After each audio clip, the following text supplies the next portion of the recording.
34.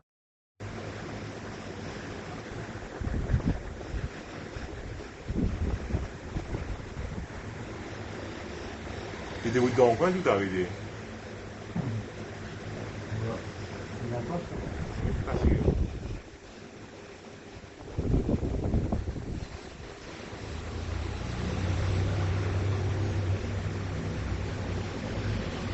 这是一段2020年1月由 YouTube 用户 Arman Sharma 分享的影片。据称，影片来自一家英文缩写为 SSRN 的医院警务室外的监视器。我们按照分享者提供的这些讯息，的确在地图上找到了这家医院。这家医院的全称是希沃萨古尔拉姆古兰爵士国家医院，它位于摩里西斯北部的庞波穆斯区。在影片开始时，画面中显示了警务室外的这条黑暗的街道。起初街道上并无异常，不久之后，一个奇怪的物体突然出现在了这处警务室门口的位置。或许你可能以为这只是拍摄时反光造成的假象。我们继续往下看，当一辆汽车经过时，在灯光的照射下，它似乎呈现出了实体的模样，但是它依然显得那样的模糊。而且这个家伙并没有消失，而是继续站在那里，直到这段影片结束时，它才突然消失在了这里。这里的监视器拍摄到了从它出现到消失的整个过程，时间大约持续了1分40秒左右。虽然影片的分享者将这个家伙称之为鬼魂，但其他观众则认为他的出现与消失看起来更像是外星人。但不管它是什么，这绝对是一段令人感到震惊的影片。33. 相信大家都喜欢在难得的一次旅行中跟家人又或是朋友拍下几张相片留作纪念。接下来的这张相片便是如此，但不同的是，这张相片却没有给它的主人留下多少美好的回忆，反而给他带来了困惑。相片显示的是当时正在露营的孩子们的合照，照看起来似乎并无异常，照片也没有显示出任何奇怪的地方。当时拍摄者使用的是一台 iPhone 手机，在他无意中按下这张相片查看时，手机播放了几秒钟的拍摄到的其他画面，而就在当时，这台手机似乎还捕捉到了一些别的什么可怕的东西。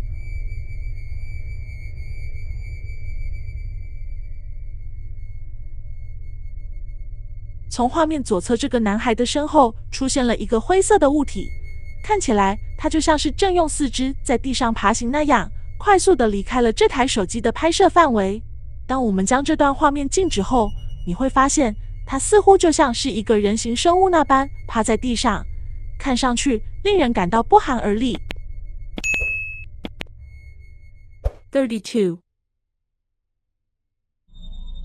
据说在墨西哥的新莱昂州流传着这样一个传说，如果你在夜晚驾车经过这里郊区的某条街道时，你可以在你的汽车上的收音机里听到这台幽灵救护车的声音。虽然这听起来有些耸人听闻，但或许它可能真的就发生了。一位名叫 Sammy Rowan 网友决定驾车跟他的朋友深夜到此尝试一下。几人按照地址来到了这处街区，他们决定记录下自己驾车经过该地区时的全过程。但首先按照传说中的步骤，他们必须先要将收音机设置为 AM 频率上的690电台。据说只有这样，在他们经过此地时，才能听到这台幽灵救护车的声音。Ahora sí, dale. La estación no se ha cambiado, es la misma estación.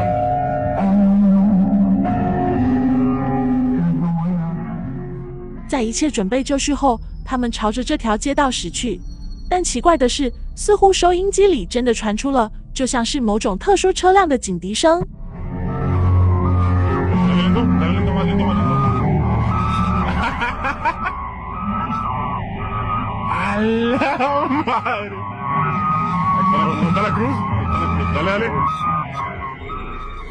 当 Sammy Rowan 的这段影片被人转载到了 FB 上之后，更多的当地网友又或是住在附近那些好奇的人们纷纷到此尝试。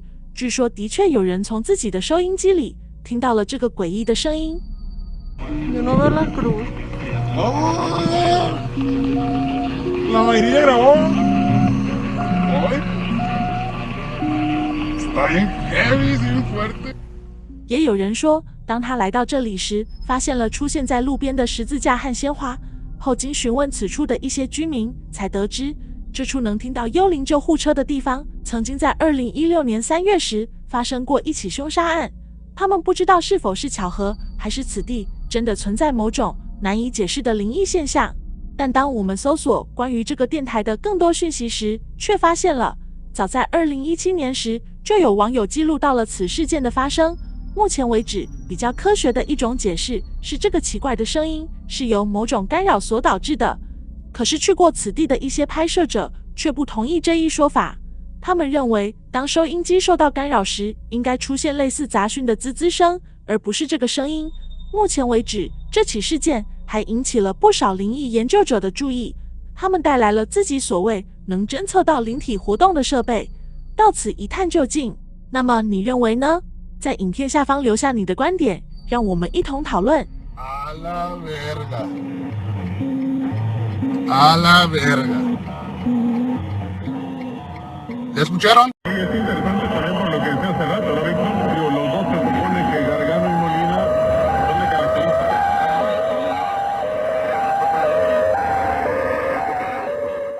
31. 接下来，这又是一段神奇的空中悬停目击影片。影片来自 Disclose Springer Grim Reaper 的频道。分享者就这段影片，并没有告诉我们拍摄的时间以及具体的拍摄地点，他只是简单的告诉我们，这是在德克萨斯州一处名为 APL Logistics 的物流公司附近拍摄的。画面中，这处建筑物的上方出现了一架奇怪的飞机，看起来它当时的飞行高度并不是很高，因为此时这架飞机上的一些细节我们都可以清楚地看到。那么它会不会是一架准备降落在附近机场的飞机？但它为什么会突然停在了空中，我们不得而知。随后影片的分享者说道，这跟我们以前看过的那些飞机在空中静止的影片不同的是，这并不是一次视觉错误。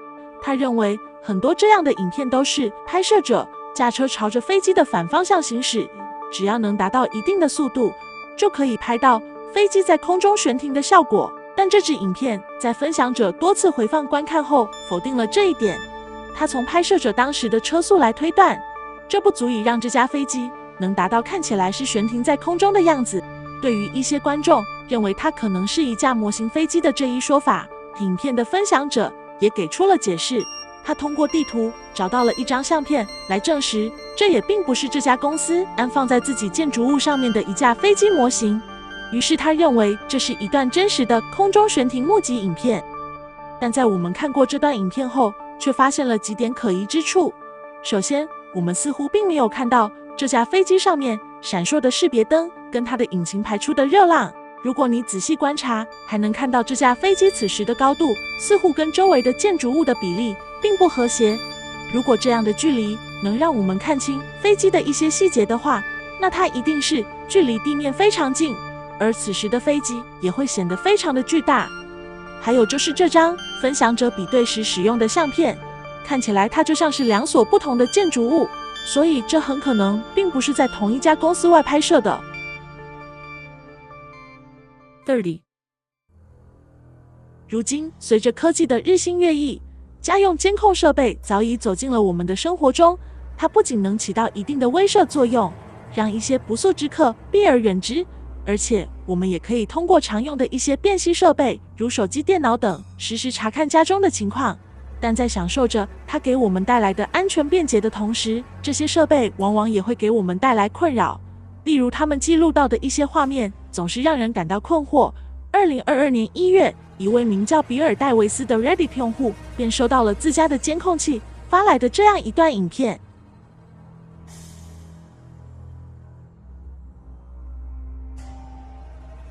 这就是比尔手机收到的那段影片。当时他并不在佛罗里达州的家中，于是他赶快给家中打去了电话。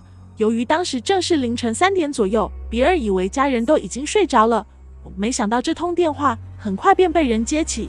接电话的是自己的姐姐，他的姐姐告诉比尔，刚刚家中的狗狗一直在对着窗外狂叫，于是他便起床查看。姐姐走到窗前检查时，似乎外面也没有发现异常，于是他正试图让狗狗安静下来。但他们安装在院子里的监控器的确捕捉到了一些奇怪的东西，而这个家伙看起来就像是一团黑色的烟雾那般。当他经过画面右侧的这台汽车时，触发了运动侦测系统，监视器拍摄到了他正在从这户人家经过时的画面。如果仔细观察，我们还可以看到，当他经过这台汽车时，这个家伙看起来就像是半透明状的那样存在，因为我们还可以透过他的身体看到被他遮挡住的这部分车体，所以这也使得不少观众猜测比尔家中的监视器似乎真的拍摄到了某种灵异现象的发生。29. 丹尼尔·泽维尔是北美一名小有名气的超自然现象研究者，在20世纪80年代初期，他就购买了人生中的第一台摄像机，为的就是向人们证明超自然现象的存在。每次当有人邀请他去调查一些灵异案件时，他都会带上自己的摄像器材。但遗憾的是，在这10几年里，他从未捕捉到过真正让人感觉到幸福的证据。直到1989年9月的一天，他来到了位于南加州的莫塔夫妇的家中，调查一起发生在这里的灵异事件。据莫塔夫妇讲述，他们的家中最近出现了很多诡异的事情，例如半夜传来的哭泣声，自己打开又关闭的房门，甚至有时房间里某处还会散发出一股难闻的气味，而这一切几乎都跟他们家里的这间卧室有关。但最奇怪的还是房间内的这幅画。据莫塔夫妇讲述，当你盯着这幅画看时，还能隐约感觉到有人站在你的身后。这一切对于丹尼尔来说可能并不可怕，最可怕的是当时他拍摄到的这卷录影带。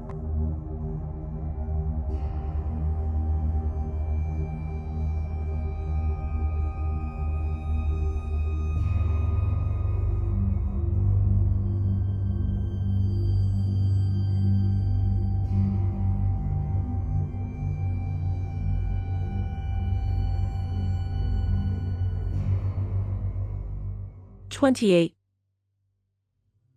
不少居住在城市里的人们都喜欢站在露台上呼吸一下新鲜空气。这里不仅能看到优美的风景，而且它也是个晒太阳的好地方。但芝加哥的一位居民在这里却获得了意想不到的收获。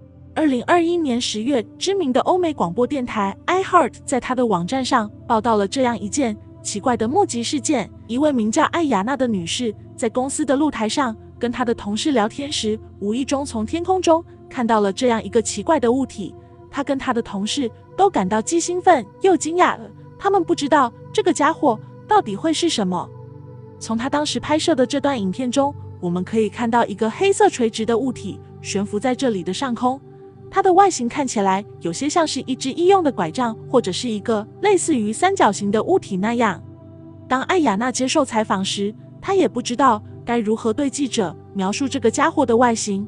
艾雅娜对记者说，它看上去就像是有一个黑色的金属球和2条细长的黑色金属组成的那样，它的中间部分似乎还有其他的一些构造，由于距离太远，它无法看清。而且它在空中停留了很长一段时间后，它开始向着芝加哥的东南方向缓慢地移动。在这期间，它并没有出现突然加速，又或是上下起伏，直到20多分钟后，它才逐渐地消失在了艾雅娜的视野里。27.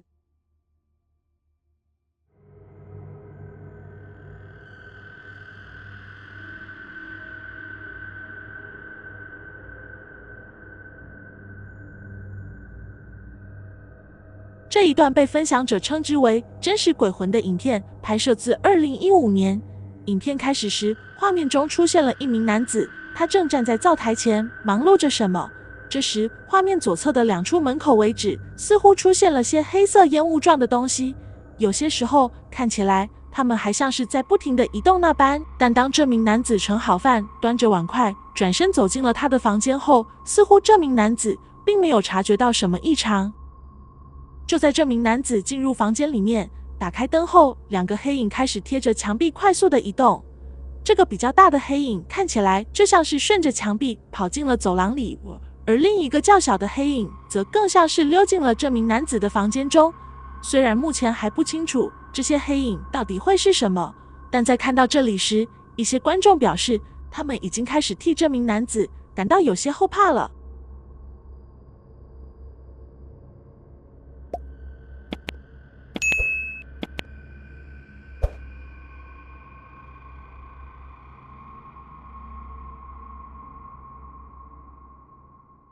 26.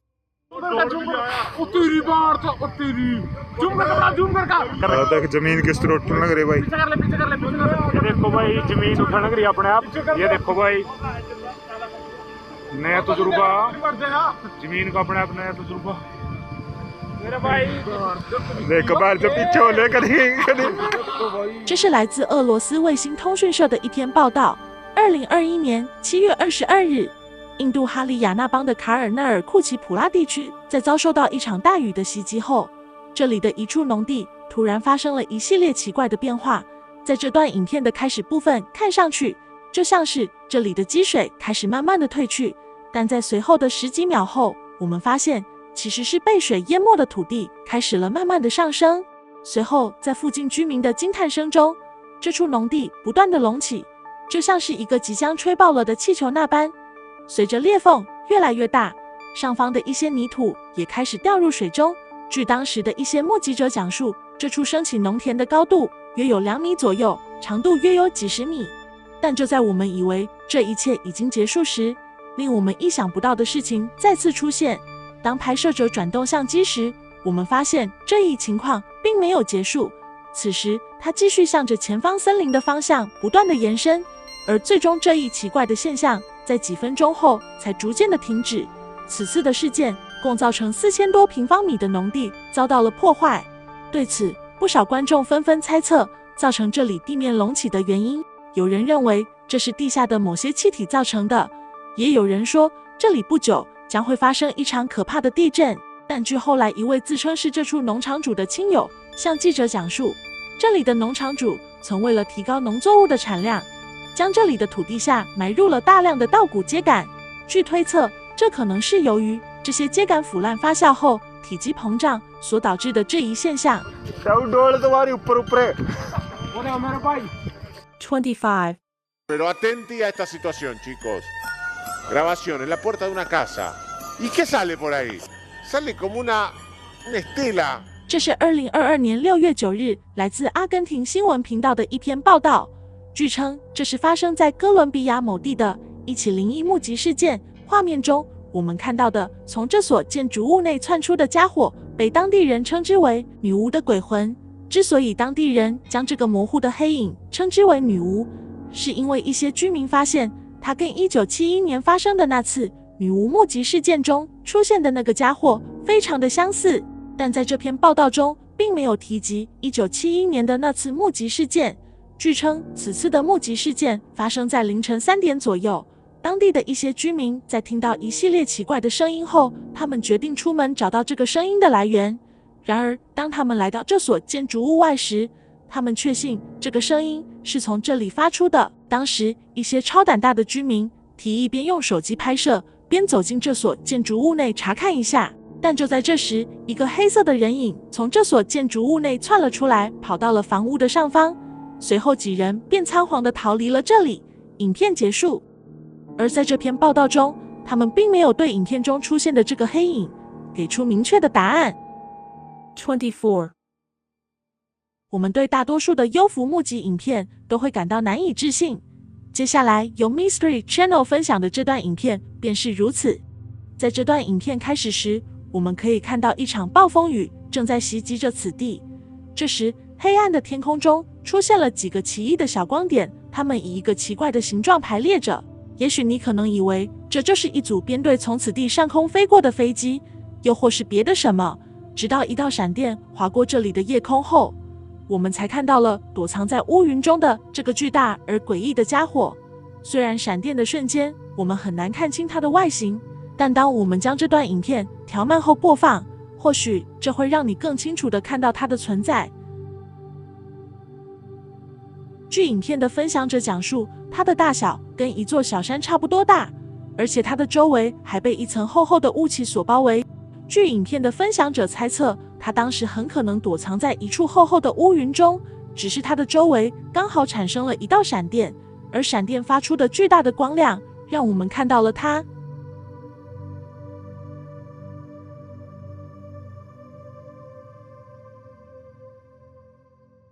23. 位于加利福尼亚州河滨县的马奇空军基地自开始启用至今，闹鬼的传闻就一直没有停止过。2013年 ，MBC 电视台曾派出一组调查小组，试图找出这一切的真正原因。首先，摄制组先找到了这里的安保负责人迈克尔·迪亚兹。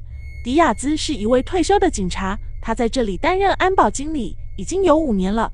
在这里工作的这些年里，他也曾遇到过一些令人难以解释的奇怪现象。例如，当夜间他巡视到这里的航空博物馆时，他会突然感觉到浑身发冷，似乎就像是进入了一个冷库那样，身上起满了鸡皮疙瘩。有时他独自在这里的警卫室值班时，还能听到一些诡异的敲击声，就像是有人在敲门那样。但是当他打开门查看后，这里却什么都没有。然而，这还不是最可怕的。有一次，他在这里巡视时，听到图书馆内传来了一阵轻微的脚步声，于是他前去查看。当他走到一处员工的休息室门口时，发现了一个黑影正从这里穿墙而过。当时这一切把本不相信这些鬼怪之说的迪亚兹吓坏了。当然，迪亚兹并不是唯一的一位目击到灵异现象发生的员工。这处博物馆的负责人杰弗·霍利汉也向记者讲述了他在这里遭遇到的一些诡异的事情。他带领大家登上了一架编号为141的运输机，这架飞机是在越战中负责运输阵亡官兵的遗体的。不少在这里担任夜间安保工作的员工都曾向杰弗反映过，他们通过机窗看到了飞机里面的士兵。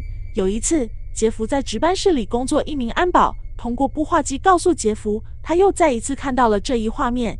杰弗告诉他，让这名员工守在这架飞机的登机口附近，他马上就到。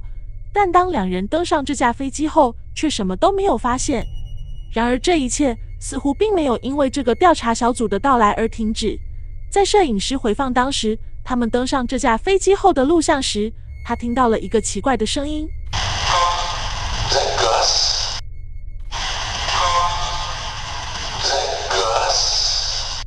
不仅如此，他们在另一段录像中还发现了出现在这处空旷区域的2个诡异的人影，这是在一处早已闲置的医疗大楼内拍摄到的。而这2个人影看起来就像是2位排列整齐的士兵那样，静静地站在那里。在这里工作的一些老员工，几乎每个人都有他们自己不同的遭遇，但他们相信这些鬼魂并不会伤害他们，因为这些战死的亡灵对他们来说，每一个都是他们心目中的英雄。22. 教堂通常被认为是一个神圣的地方，但不可否认的是，这些神圣的殿堂也曾出现过许多令人难以解释的现象。例如这张在1963年拍摄自英格兰北约克郡纽比大教堂内的这张相片，跟1975年拍摄自沃斯特德教堂内的这张相片，似乎这些我们都很难将它全部归咎于相机出现的故障。近日 Reddit 用户 Kills Narrator 同样分享了这样一张相片，据分享者讲述，这是他大约在1年前拍摄的。当时他正受到一位朋友的邀请去他家参加一个聚会，由于他对这处街区并不熟悉，于是他拍了一张相片发给朋友，问他接下来自己应该再怎么走才能找到他的家。直到几周前，当他再次翻看这张相片时，他才突然发现了这处建筑物内似乎出现了一个诡异的人影。当他将这张相片再次分享给居住在这附近的他的那位朋友看时，他的朋友却告诉他，这座建筑其实是他们小镇的一座老教堂，而且当他们的新教堂建好之后，这里已经有很多年没有被使用过了。21. 以下这段影片是由一位 Reddit 用户分享的，影片向我们展示了凌晨时分这户人家中孩子们的一些离奇的遭遇。据分享者讲述，这类事情并不是第一次出现在他们家中，而在这次的事件之后，他开始越发担心自己的家人以及2个孩子。这天清晨，还在睡梦中的夫妻2人突然被女儿的尖叫声惊醒，他的大女儿哭着冲进了2人的房间内。孩子告诉夫妻2人，他们在自己的卧室内看到了一个可怕的黑影，这就是当时的监视器拍摄到的画面。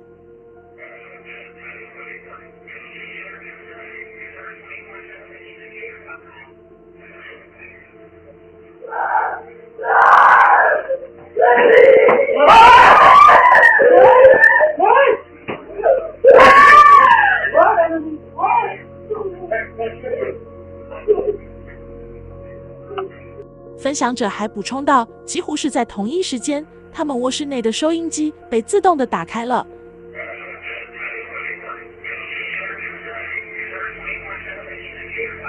紧接着，女儿冲进了他们的房间里。对于这两件事情的巧合，夫妻二人不得不将他们联系在一起。正如影片开始时我们提到的那样，这并不是唯一让他们感到恐惧与不安的事情，因为就在几周前，这台监视器还记录到了凌晨3点左右出现在这里的这个可怕的声音。据分享者讲述，它听起来就像是一个女人在撕心裂肺的喊叫那般。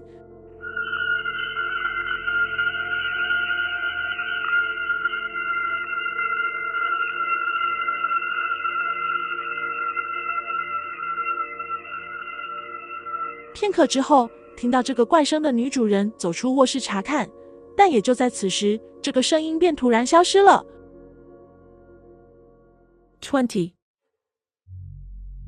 不少人认为，儿童相比成年人更容易察觉得到一些灵异现象的出现。当他们在害怕床底下又或是衣柜里躲藏的怪物时，他们会不会已经看到了我们这些成年人看不到的鬼魂，又或是恶魔？在 YouTuber 卡莱分享的这段影片中，似乎就发生了这样的情况。据影片的分享者讲述，几个月前，他的女儿独自在自己的房间内睡觉时，突然不知被什么东西惊醒，导致她嚎啕大哭。虽然当时他们也感到有些奇怪，但还是告诉他的女儿，或许这只是一个噩梦而已。但在当日，这件奇怪的事情似乎又再次发生了。几小时前，他就把女儿抱到他自己的房间里睡觉去了。当时他以为女儿早已睡着了，但没想到的是，这时他突然跑到了自己的房间里，告诉他，他的房间里出现了一个可怕的东西。由于当晚家里只有卡莱跟自己的女儿，卡莱担心有人闯入，于是他打开了手机的拍摄功能，带着女儿进入了他的房间内。 What's scary? Point to it. Show me. Over there? Over there?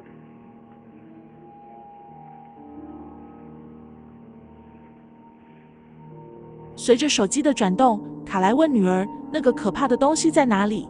紧接着他的女儿用手指着衣橱的方向。在卡莱将手机移动到衣橱方向后，我们却看不到任何可疑的物体。但他女儿当时指向衣柜的这一动作，却让我们突然感到脊背发凉，似乎就像是那个家伙依旧还躲在衣橱里那样，只不过我们看不到他而已。 Where, Isla? What do you see? 显然当时他的女儿肯定是被吓坏了，她只是站在门口不敢进入自己的房间内。当卡莱让女儿描述她所看到的那个东西的模样时，她的女儿只是呆呆地站在那里，一句话也不说，而且还不时地用眼睛看向衣橱的方向。尽管我们从这段影片里没有看到任何可怕的东西，但她女儿当时的反应足以向卡莱证明，她房间里出现的这个家伙是让人不容小觑的。 Want Mommy to come with you? Okay, I'm coming. 19. 这是来自福克斯新闻频道的一篇报道。2018年5月的一个夜晚，当格伦索曼一家正在客厅看电视时，突然家中的安防系统发出了警报。看防系统提示，在他们家的前院似乎发现了些异常。于是格伦立即出门查看，但他在这里却没有发现任何情况。在他回到房子里后，他的妻子正用一种不可思议的表情看着自己的手机。于是格伦接过手机，看到了当时安防系统发来的提示讯息，跟着几张相片。他从这张相片上惊讶地发现了盘旋在汽车上方的这个物体。格伦告诉记者，他跟他的妻子相信那天夜晚出现在院子里的一定是一位天使。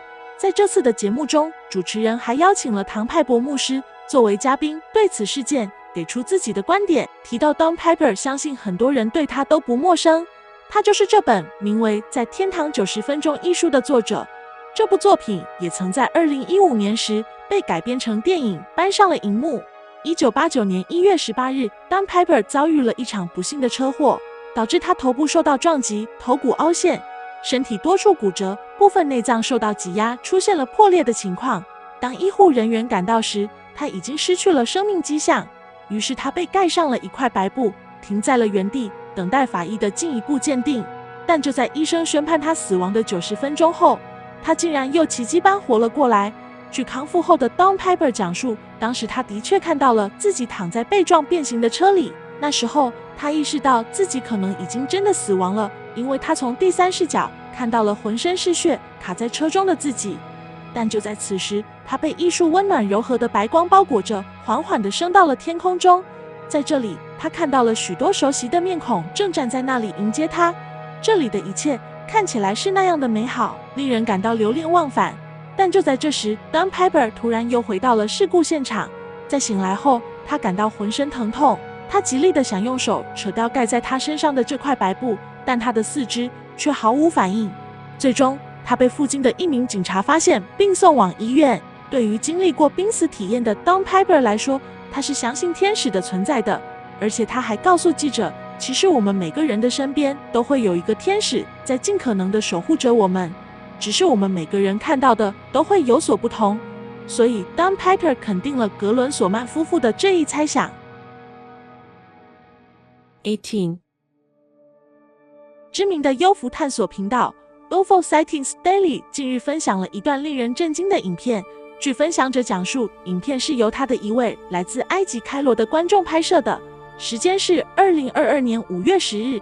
当天傍晚时分，此地迎来了一场猛烈的暴风雨。几人驱车在回家的路上，发现车内后照镜上安装的行车记录仪似乎拍摄到了一个奇怪的光点。据拍摄者讲述，他似乎用肉眼是观测不到的。于是他们尝试用手机拍摄一下，结果他们的手机却拍摄到了这个奇怪的家伙。毫无疑问，很多人在第一眼看到它时都认为这家伙像是一个飞碟，特别是放大之后，它显得如此清晰，就像是一个发着淡蓝光芒的小圆盘那样，看起来非常的不可思议。有观众将它称之为这是近些年来拍摄的最清楚的一段不明飞行物的影片。目前为止还不清楚这个家伙为何只能通过借助一些其他的设备才能观察到它的存在。17. 近日网络上出现了这样一段奇怪的影片，它被一些好奇想要找到答案的网友纷纷转载，而不少网友留言说道，这个家伙看起来就像是动物的大脑那样，也有人将它称之为外星蠕虫，而更多的观众则认为这可能是一段由电脑制作的特效影片。虽然这看起来非常的不可思议，甚至让人感到不适，但在我们对这段影片的部分讯息进行过详细的搜索后，发现它的确可能是真实存在的。这段影片最早出现自2018年11月的 Pen News 频道。根据这篇每日星报的报道，我们得知影片是由一位居住在德克萨斯州休斯顿的居民所拍摄的。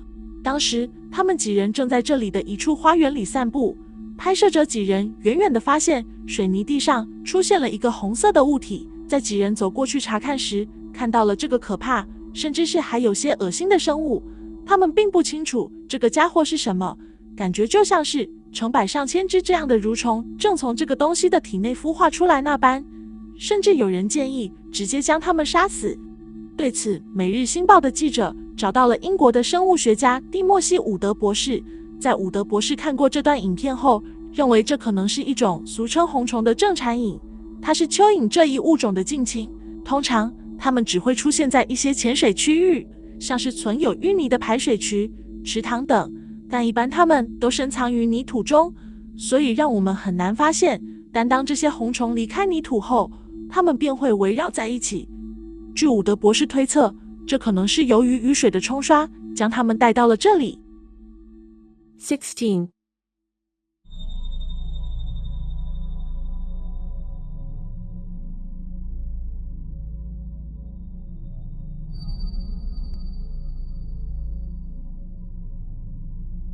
刚刚看到的这段奇怪的影片来自秘鲁的共和报。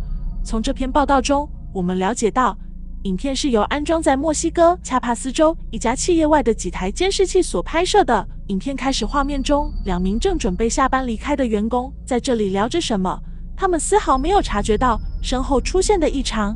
这时，一辆3轮车正从一处街道内缓缓地倒了出来，紧接着他调整方向后，朝着这2名男子的方向直直地驶去。在这辆三轮车驶过这2名男子身旁时，他们似乎才察觉到了异常。这辆车内并没有驾驶人员，于是这2名年轻人立即追了过去。片刻之后，另一台监视器拍摄到了这辆奇怪的三轮车出现在了这条马路上时的画面，而这2名男子紧跟在他的后方，他们试图跳上车去控制住这台失控了的三轮车。此时，路边其他几名路过的年轻人也停下自己的机车，跑去帮忙。随后，影片结束。这段影片对于我们来说，最奇怪的地方在于这台无人操纵的三轮车，它是如何做到自己倒车并改变方向，然后再更换档位，再继续前进的？对此，一些观众猜测，这辆三轮车可能当时停在了一个小的斜坡上，然后它的刹车出现了故障，所以它才慢慢的倒了下来。但对于它是如何做到自己改变方向并更换档位，然后再继续向前行驶的，这一系列问题却让我们百思不得其解。最后，我们用一位幽默的观众的评论来结束这段影片：墨西哥人在无人驾驶方面的技术已经远远的超越了我们。15.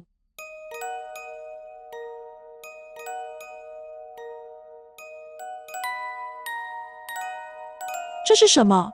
这是只狐狸吗？为什么它的样貌看起来如此奇怪？这段奇怪的影片是由 TikTok 用户 ByNote 分享的。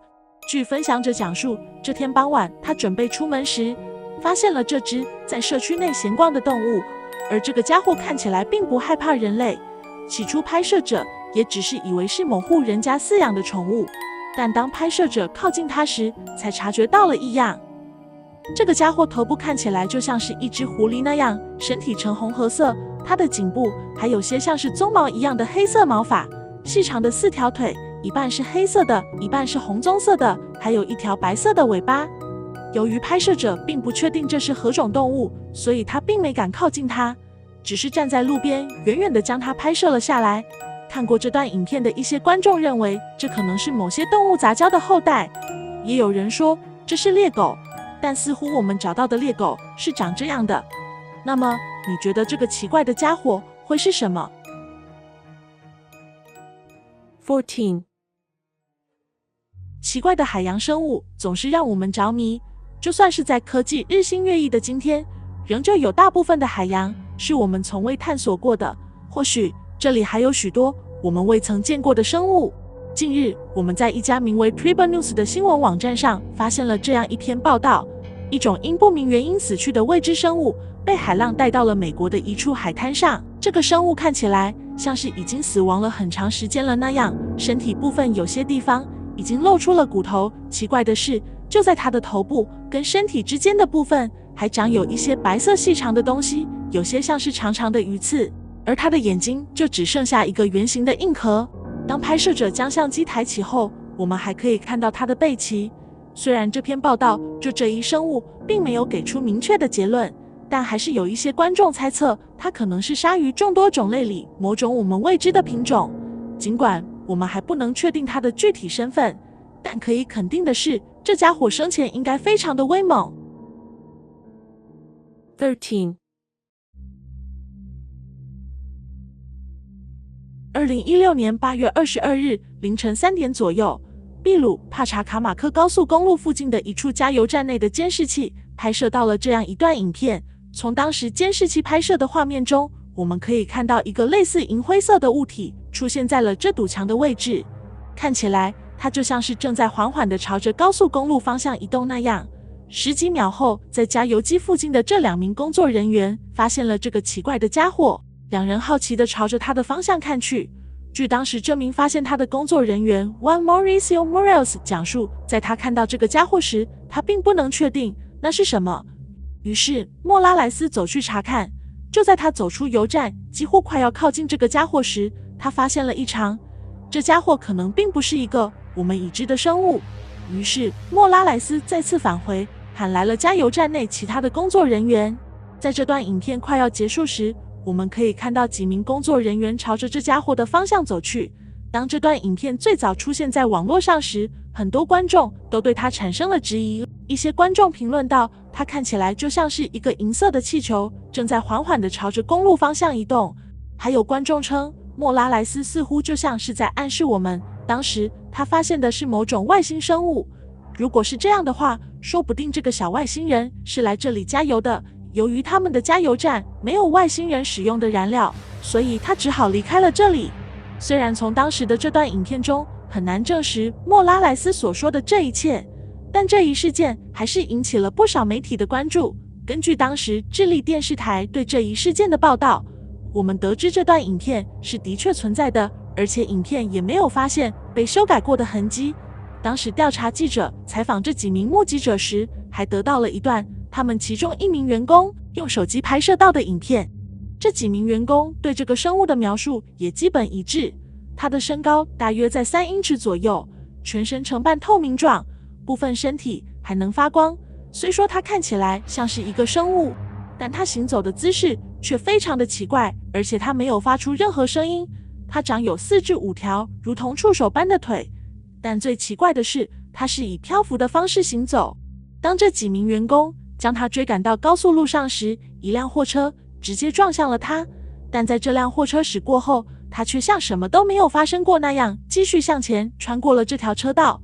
而加油站的工作人员也没有继续追赶，他们只是站在路边，直到这个家伙逐渐地消失在了对面。此次的目击事件最终交予秘鲁不明飞行物协会调查，据称这起案件还是由 Anthony Shea 博士负责的。希望我们能尽早看到此案件的调查结果。12. 这是来自墨西哥克雷塔罗州的佩尼亚德贝纳尔的一段影片。佩尼亚德贝纳尔作为墨西哥知名的景点，同时它也是世界上最高的一块巨石之一。2022年3月18日 ，YouTuber Techvian 在 Webcams de Mexico 上观看佩尼亚德贝纳尔人的实时直播画面时，画面中突然出现了一些奇怪的物体，于是他将这段画面录制了下来。这是安装在一座教堂外的摄像头拍摄到的实时画面。画面中显示了一群奇怪的生物突然出现在了摄像头的周围，它们在这里的空中飞来飞去，而这些家伙就跟一些细长的圆柱体那样。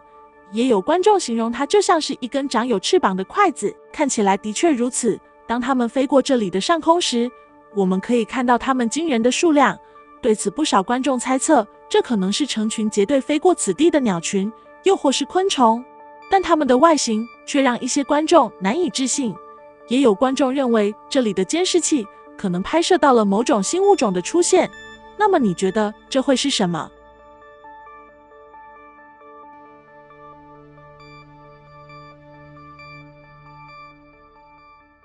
？11.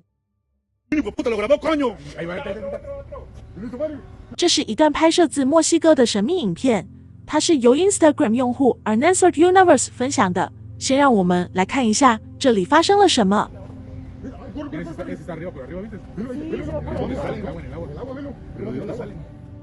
一个白色的光点从天而降，落在了水面上，但似乎它并没有马上沉到水下，而是继续在水面上快速的移动。而且当拍摄者将画面放大时，它的后方还出现了一些类似烟雾又或是冲击形成的水花。这时天空中又出现了这样的第二个光点，在它出现不久后便引起了一阵强烈的闪光，紧接着它便缓缓地落在了水中，但它并没有像第一个光球那样身后出现一团烟雾。或许这也可能是因为它落下的角度不同。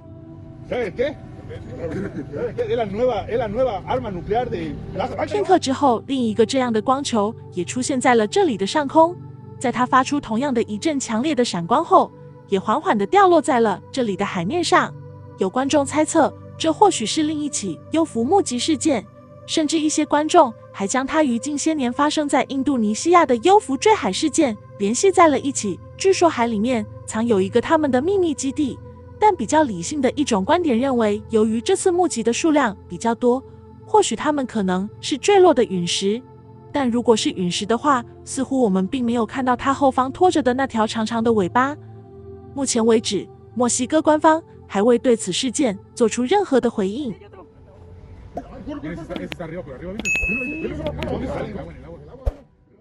10. 闹鬼的山屋。在德克萨斯州一处名为矿泉井城的小镇里，有着一栋被称为闹鬼最凶的建筑物。据部分资料记载，它的历史可追溯到1880年。这所房子在最早建成时曾被当作临时医院使用，在1929年后，这里被改造成一家酒店。虽然名义上这是一家酒店，但在这里面却存在着许多非法活动。自1953年开始，这里便传出了许多闹鬼的传闻，附近的一些矿工跟游客也开始渐渐的不再光顾此地。但更为离奇的是，这里的老板在无故失踪多日后，被人发现死在了后院的一口枯井中，死因不明。从此开始，这里便成为了当地乃至整个德州名声大噪的一间鬼屋。在随后的几十年里，这处房屋也曾更换过几任屋主，但庆幸的是，至今它依然保存完好。2021年9月28日，几名年轻人租下了这间房子。他们决定向大家证明，这就是一间普通的房子，并没有谣传中的那样的可怕。但事情真的是这样吗？这是当时监视器拍摄到的一段影片。深夜几人正在一处房间内，试图用言语来嘲弄这里的鬼魂，让大家知道这样做并不会发生什么。但随后发生的这一切，可能会让他们改变自己的这些想法。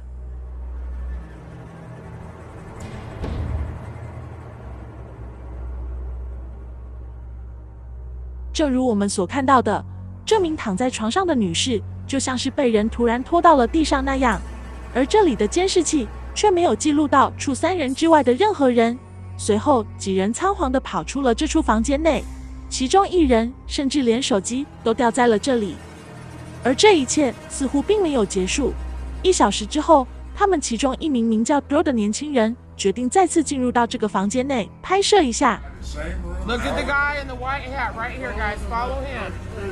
Before I even finish my sentence, I'm in the air. 在这名男子走到刚刚那名女士被拖下床来的地方拍摄时，突然他就像是被人用力地推了一下那样，撞在了站在他身后的几人身上。在几人跑出这个房间之后，另一台监视器拍摄到了更加诡异的一幕。他们身后的这扇门自己缓缓地动了起来，就像是有人正从里面将门关上了那样。如果你仔细观察，还能发现这扇门的把手似乎还微微地动了一下。那么你还知道哪些知名的鬼屋呢？在下方的评论区将它写下来，让我们一起讨论。Number 9. 如今随着家用监视器的普及，很多在以前不被大家注意到的事情都可能会被它拍摄到，而且这些设备拍摄到的影片往往会引起大家的质疑。2019年12月 ，Wave 新闻频道报道了一起发生在南卡罗来纳州哈特威尔湖边的奇怪事情。让我们先来看一段当时监视器拍摄到的影片。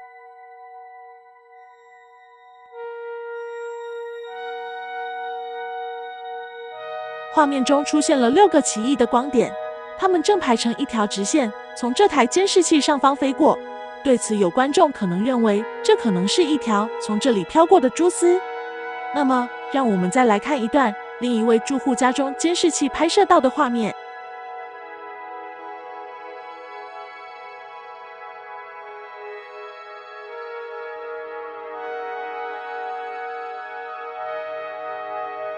同样的6个光点，它们以垂直的方式排列，快速地消失在了这处住户院子里烤炉的方向。对于这2起几乎一模一样的奇怪目击事件，引起了当地居民的注意，他们纷纷检查家中的监视器录像。于是，同样住在这个小镇的另一位住户家中，似乎也出现了这样的情况。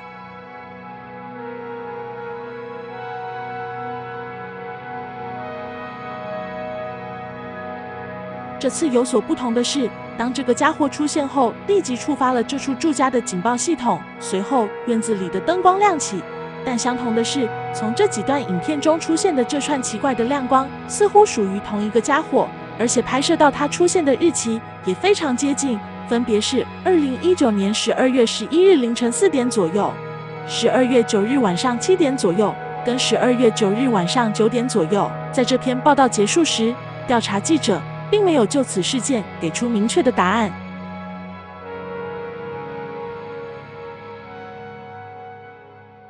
Number 8. 近日，一段名为明斯克地区发现不明飞行物的影片引起了不少网友的关注。从影片里，我们可以看到这里的天空中出现了一个黑色的物体，它就像是悬浮在这里的山顶那样，似乎还能看到它在缓慢的旋转。当拍摄者将画面放大后，我们可以清楚地看到它的外形成三角状，而且它的周围似乎还有一些白色的光点，看起来非常的不可思议。据一些转载者讲述，他拍摄自一处名为比亚沃维耶扎的森林里，但也有人说他拍摄自那里波基森林。于是我们想通过对这段影片的搜索，找到一些更为准确的讯息时，却发现这很可能是一部伪造的影片。但其实也不能说它是伪造的，因为它的作者在发布这段影片时，就在标题中给出了明确的答案。影片是由一位名叫安德烈·特鲁霍诺维茨的学生制作的，他来自白俄罗斯的明斯克。而这段影片中标题里面的 CGI 其实就是代表的计算机生成图像的意思。看起来这些转载者只不过是想利用安德烈的这段影片来为自己带来更多的关注而已。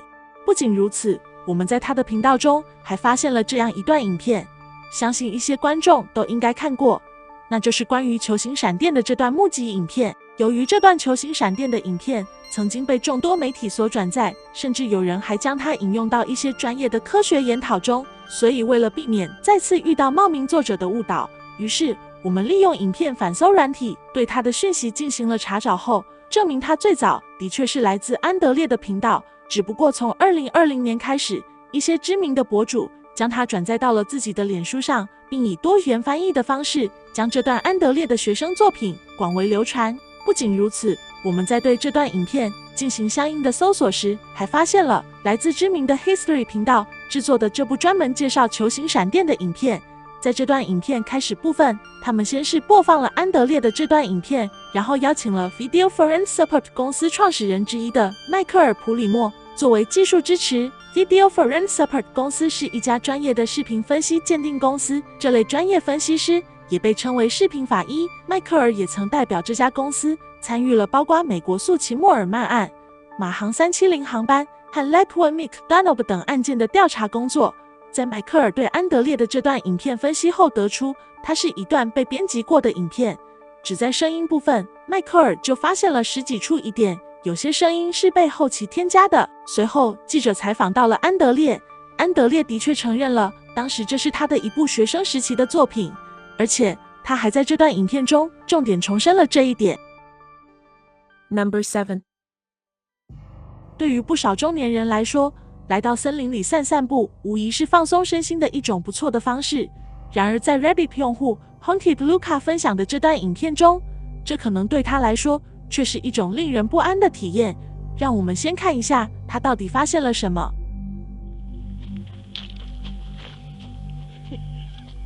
Did that just get you? No. You sure? Yeah.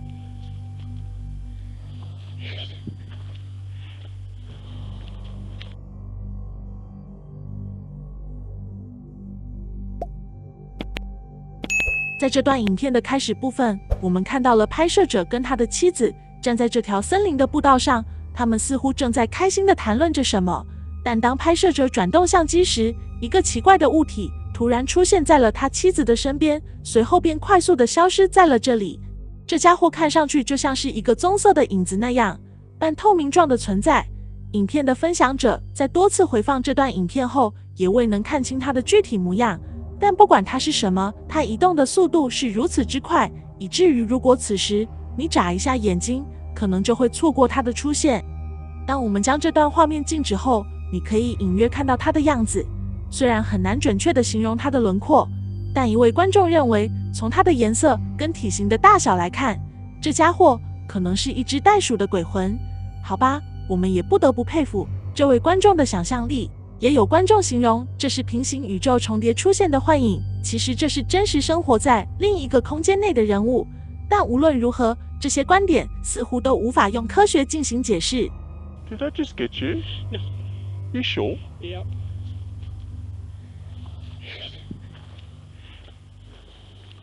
6.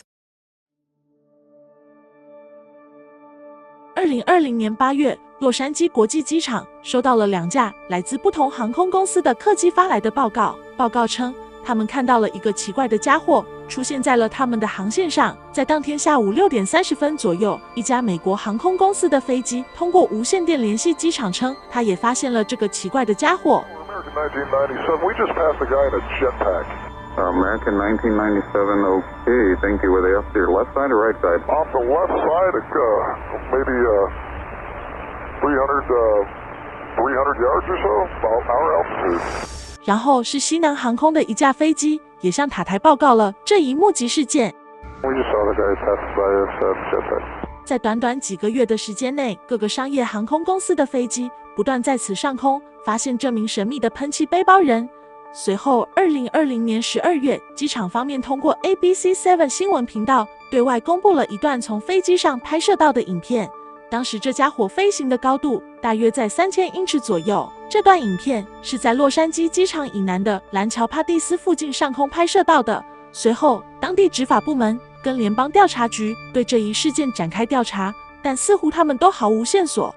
之所以找不到有用的线索，是因为目前为止能生产喷气背包的制造商屈指可数，而且他们的产品都不会向公众销售。但最奇怪的是，调查组从这些能够生产喷气背包的厂商了解到，他们的产品能达到飞行的最高高度大约在800至1000英尺左右，而且他们所能携带的燃料也非常的有限，这就决定了他们的续航问题。只有少数几款还在实验中的产品能达到1500英尺，所以目前在市面上能看到的产品还不及喷气背包人续航高度的一半。因此，这个神秘喷气背包人的身份至今仍旧未能解开。据机场方面报道，这家伙最近一次出现在这里是2021年的7月10日。Number 5.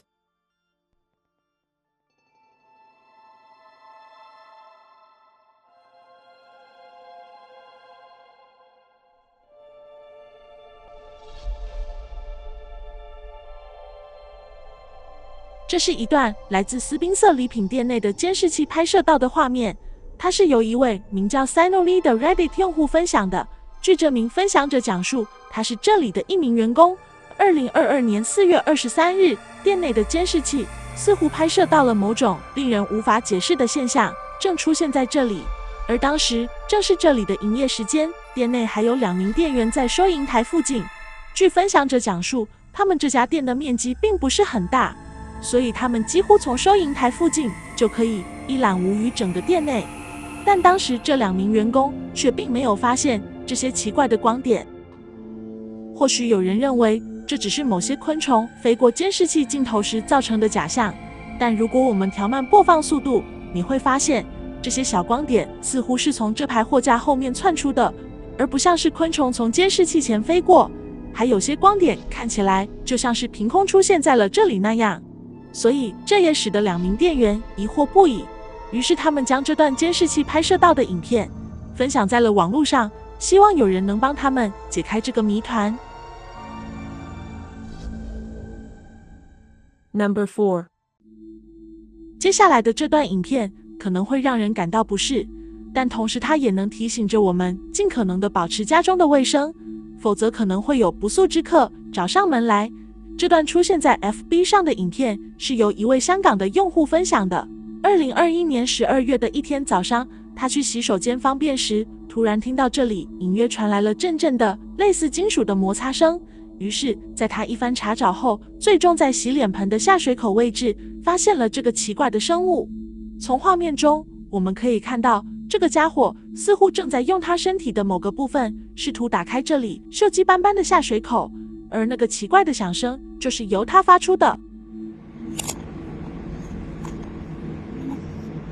一些观众猜测，出现在下水道里的一定是老鼠之类的生物，但有一位在当地从事水电工作的观众却不同意他的这一猜测。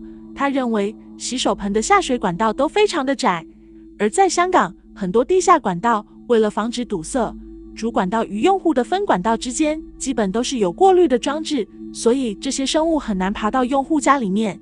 也有观众说，这个家伙就像是一只刚出生不久的小鸟那样，身体呈暗红色，而且它好像是在用它的鸟喙试图打开这里的下水口。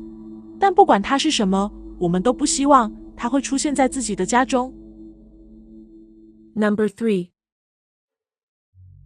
这是一段由亚利桑那州图森市一户住家外的监视器拍摄到的影片。在开始介绍这段影片之前，让我们先来看一下这里到底发生了什么。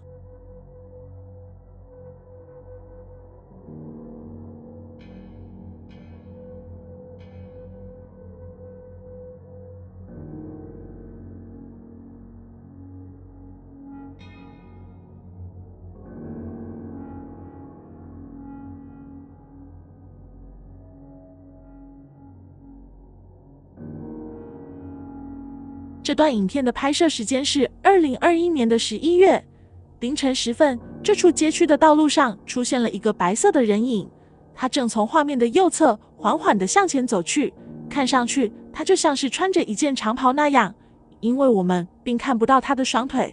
当他穿过街道来到监视器附近时，却渐渐地消失在了这里。随后影片结束，对此影片下方的不少观众也在争论，这是否是监视器出现了故障，他无法将这个人物拍摄清楚，再加上当时监视器正在使用夜间模式拍摄，所以让这名路人看上去有些模糊。但如果你仔细观察，可以发现他可能并没有我们想象中的这么简单，因为这个人影看起来就像是半透明状的存在。当他走过一些矮小的遮挡物前时，我们甚至可以直接穿过他的身体，看到这些遮挡物。例如，当他走到道路的这一侧时，我们可以透过他的身体看到被他身体遮挡住的这部分路岩石。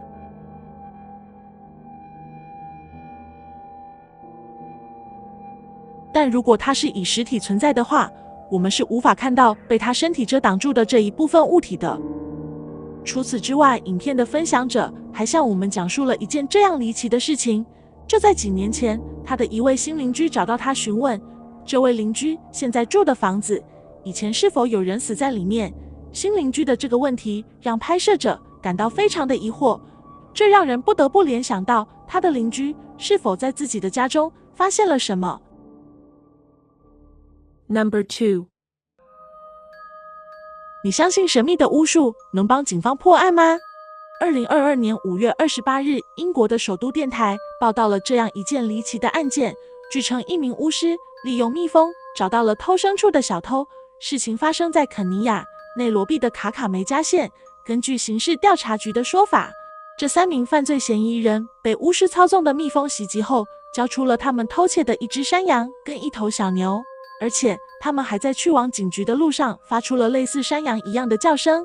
从画面中我们可以看到一名男子的双手被一群蜜蜂包裹着，仿佛就像是戴上了一副手铐那般，被众人押着游街示众。而这3名小偷万万没想到的是，他们居然在警察的帮助下才摆脱了这一困境。这篇看起来会让你感到不可思议的报道也得到了肯尼亚刑事调查局的证实，他们将整起案件的调查结果发布到了官方的推特上。通过了解，我们得知事情发生在当地一处名为埃木桑达的村落里。这些牲畜的主人是一位42岁名叫 Talabert Imbiaka 的男子。几天前，这名男子一早出门去拜访了一位巫师，当他回到家后，却发现自己饲养的牲畜被盗了。于是他再次去找这名巫师寻求帮助。巫师跟随这名男子来到了他家里，并在关牲畜的栅栏外一边念着咒语，一边围着栅栏走动。随后他还进行了一场简单的仪式。在这一切结束后，他告诉这些牲畜的主人不要担心，2天后他的这些牲畜会自己回到他的家中，而且偷牲畜的小偷也会上门请求他的原谅。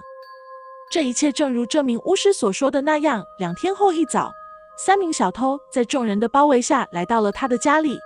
这3名男子分别是22岁的希拉里·莫曼尼、28岁的约翰·布哈奇奥和20岁的温斯顿·穆蒂勒。其中一人双手交叉，他的手臂上落满了层层的蜜蜂，而这3人的脸部跟身体上均有被蜜蜂袭击过的痕迹。那么你是如何看待这起离奇的案件的？希望能在下方的评论中看到你的想法。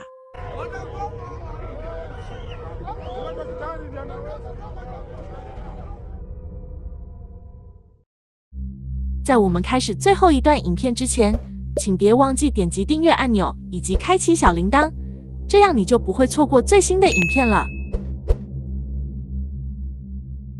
这又是一段来自某警局内监视器拍摄到的令他们无法解释的诡异影片。这段影片的分享者由于某些原因，并没有告诉我们他的具体地点，他只是说这是他在担任夜间值班工作时亲身遭遇到的一件可怕的事情。让我们先来看一下当时监视器拍摄到了什么。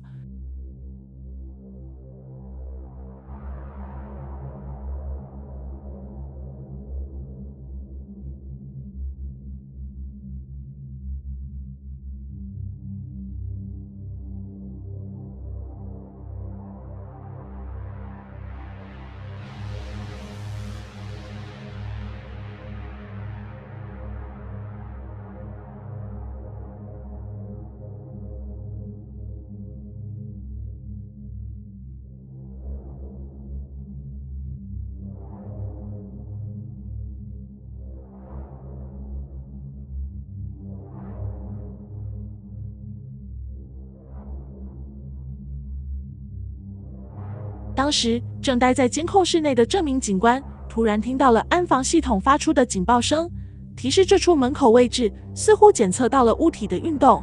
当他抬头看向监视器画面时，也并没有发现什么异常，只是画面中好像出现了一团类似烟雾状的东西在室外门口的这处位置徘徊。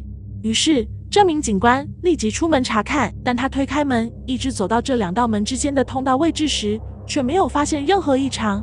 随后他便走到了门外，就在这时，他发现院子内的一处角落里的几棵植物出现了晃动，于是他朝着那个方向走了过去。